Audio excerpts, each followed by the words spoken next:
આજે ભારતીય રાષ્ટ્રીય કોંગ્રેસે 140 વર્ષ પૂર્ણ કર્યા છે. 141 વર્ષમાં પ્રવેશ કર્યો છે.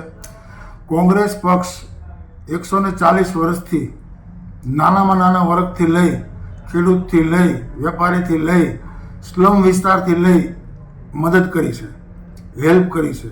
લોકો માટે લડનારી કોંગ્રેસ, ખેડૂતો માટે લડનારી કોંગ્રેસ, ગરીબ પ્રજા માટે લડનારી કોંગ્રેસ લડી છે, લડવાની છે, આવતા દિવસોમાં પણ લડવાની છે. આમ પ્રજામાં છેવાડાના માનવી સુધી કોંગ્રેસનો કાર્યકર પહોંચેલો છે. નાનું ગામ હોય તો ભલે, મોટું શહેર હોય તો ભલે, કોંગ્રેસે તેમનું બલિદાન આપ્યું છે. કોંગ્રેસમાં લાખો લોકોએ કોંગ્રેસ સાથે જોડાયેલા છે અને કોંગ્રેસ પરિવારમાં ઘણા બલિદાનો દેશ માટે આપેલા છે. દેશ માટે કોંગ્રેસે ઘણું બધું કર્યું છે. હું કહેવા બેસું તો હવે એક અઠવાડિયે પૂરું ન થાય એટલું કોંગ્રેસનું બલિદાન છે. એટલા માટે કોંગ્રેસના 140 વર્ષ પૂર્ણ થયા છે અને 141 વર્ષમાં પ્રવેશ કર્યો છે, ત્યારે મેં એની ઉજવણી આજે કરી.